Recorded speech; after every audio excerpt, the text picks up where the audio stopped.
Oh, my name is Heather Sallan, and I'm a survivor of the Route 91 Las Vegas mass shooting. And I'm also a co-president of the Brady Campaign for Gun Violence in Northern Nevada. So what brought you here today? Everything that's happened to me and everything that's going on in our state around guns, gun safety, and the people.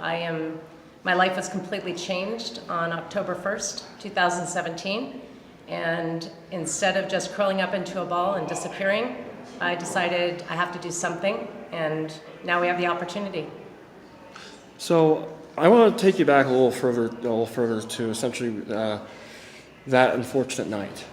And I hope I'm not asking too much of a personal question asking that, because I imagine that It's okay. that had to be terrifyingly awful.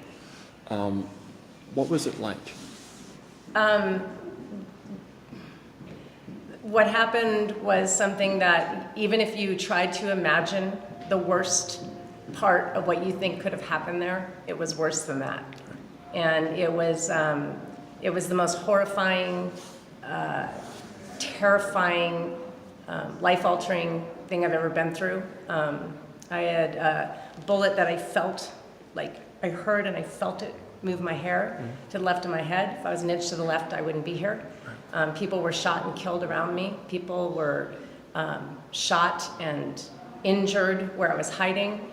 And I can remember looking at them, trying to figure out how they got where we were. And then I thought, have I been shot? And I didn't know if I'd been shot or not. I cannot tell you that my whole life shattered into a million pieces, and everything about how I lived my life and who I thought I was, and my safety and my security in my country, everything changed with that moment. It was horrendous. And I'm assuming, well, logically that has spurred you into action, while you're standing here today. And, how'd you know to reach out? Like, how'd you know that, I needed to do something? I didn't want to sit on the sidelines on this. I've always been a person who is a person of action. I've always done things to try to make a difference within my community. But what happened in all of us was so much bigger than me, and I've never felt so helpless. I did not know what to do, but I knew I had to do something. So a woman that was working with me down, who I've known for years, is a friend of mine, was also in the shooting. She started doing research because we both felt the same way, and she found the Brady Campaign. And I didn't know what I could do, but I knew doing something, anything, was better than doing nothing. And that's how the whole journey started for me. So Brady Campaign, we've all merged, working together with Moms Demand Action, the Nevada Gun Safety Coalition, with all the shootings that just keep happening. Rather than trying to divide a base of people trying to make a difference, we've all come together and support each other and show up at each other's events. And I feel like we have a very powerful coalition in Northern Nevada, and as a result of what we've been trying to do, this bill we were a piece of that.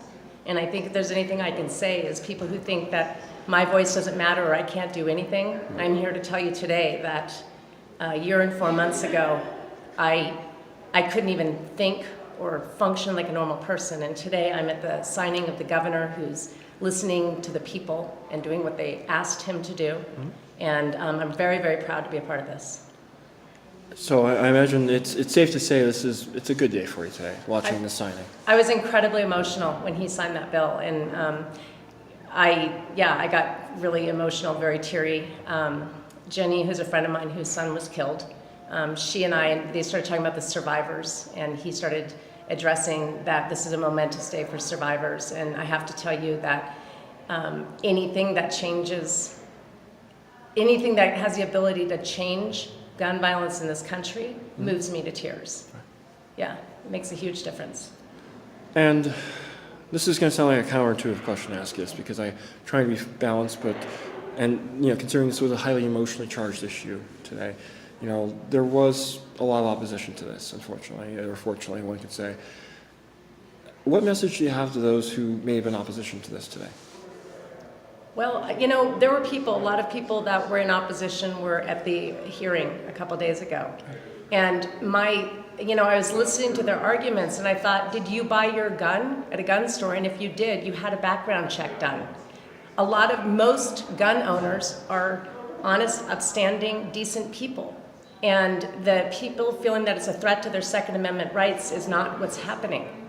Like if somebody needs to have a gun or wants a gun, and you have to do a background check, I mean, to get a driver's license, you have to have a permit for 6 months, you have to pass a written test, they have to show that you're able to do it, yet there's nothing that exists for people with guns. So this isn't about trying to take guns away from people. When the shooting happened in Las Vegas, my son hunts. I'm from Alaska. We own a gun. My son was selling guns at a sporting goods store. And when I came back, I never asked him to quit his job. Now, he made a decision to not sell guns anymore because he came home one day and said, I just sold a gun to somebody in 5 minutes. It didn't feel right for him, but that was his choice. So I think that, I don't think the opposition is as far away. I don't think that they think that we're trying to take the guns away, that it's a Second Amendment issue. Nobody's trying to take anybody's guns away. I think that if you are a gun owner, and I am, do a background check on me.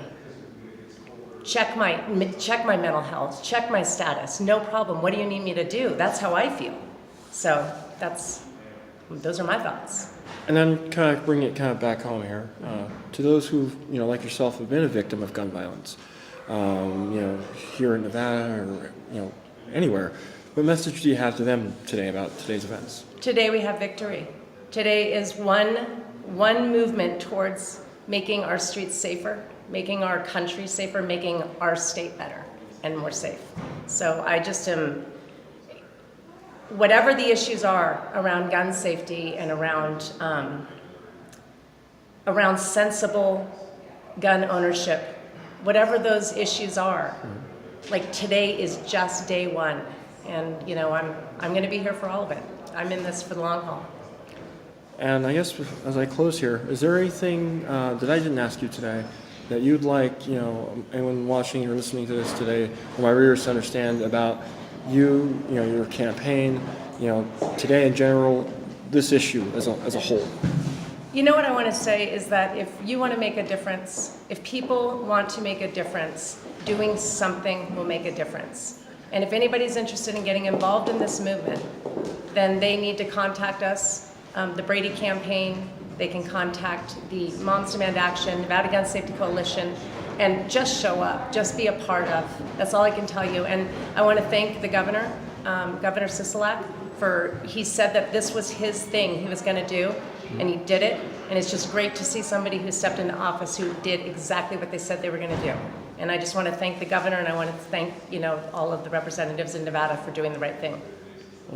Again, just to clarify, the Brady campaign is the campaign named after the former press secretary under Reagan. Yes, James Brady. James Brady, that's correct. So just wanted to clarify, so Thank you. anyone didn't know what that was, they know what that was. Yeah. So Yes. I thank you for your time, Ms. Allen. Thank you. You're welcome, and right. have a great day. Thanks. No problem. That ends my interview with Ms. Allen.